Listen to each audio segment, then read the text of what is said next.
Chandrababu Davos పర్యటనపై మాజీ మంత్రి ఆర్కే రోజా విమర్శలు గుప్పించారు. రాష్ట్రంలో పెట్టుబడులు పెట్టడానికి ఎవరూ రావడం లేదని ఆరోపించారు.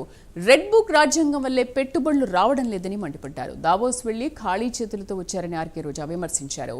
డిప్యూటీ సీఎం పవన్ కళ్యాణ్ చంద్రబాబు మత్తులో ఉన్నారని అన్నారు. పవన్ కళ్యాణ్ ను దావోస్ కు ఎందుకు తీసుకెళ్లలేదని ఆర్కే రోజా ప్రశ్నించారు. మీ హయాంలో ఒక్కరంటే ఒక్కరు రావడానికి భయపడుతున్నారు అంటే దానికి కారణం మీ అరాచక రెడ్ బుక్ పాలన కాదా అని నేను అడుగుతున్నాను.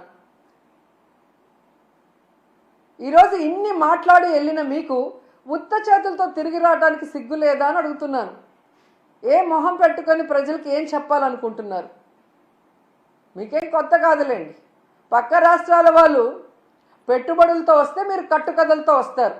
ఎవరి మీద తోసేద్దామా, ఏం చెప్పి తప్పించుకుందామా అన్న కార్యక్రమం మీకు తెలిసినంత బాగా ఎవరికి తెలియదు. దీనికోసం కాదు మీకు ఓట్లేసింది, మీకు అధికారం ఇచ్చింది, మీకు పదవులు ఇచ్చింది. ఇప్పటికైనా ఈ రెడ్ బుక్ అరాచక పాలనని మానేసి ప్రజలకి మీరు ఏదైతే ప్రామిస్ చేశారో ఆ ప్రామిస్ని ఫుల్ఫిల్ చేస్తూ ఈ రాష్ట్ర పరువుని కాపాడమని చంద్రబాబు నాయుడుకి, లోకేష్కి, పవన్ కళ్యాణ్కి తెలియజేసుకుంటున్నాం. ఎందుకంటే పవన్ కళ్యాణ్ గారు ఏదో మత్తులో మాయలో ఉన్నారు. చంద్రబాబు నాయుడు మత్తు మాయలో. కనీసం దావోస్కి మిమ్మల్ని తీసుకెళ్ళలేదు అంటే మీరు వెళ్తే పెట్టుబడులు రావని మిమ్మల్ని తీసుకెళ్లేదా పవన్ కళ్యాణ్ గారు? లేదా గతంలో మీరు ఒక ఇంటర్వ్యూలో దావోస్కి వెళ్ళటం వేస్ట్, దానివల్ల రూపాయి ఉపయోగం లేదని మీరు ఇచ్చిన ఇంటర్వ్యూ వల్ల తీసుకెళ్ళలేదా? లేదా పవన్ కళ్యాణ్ వస్తే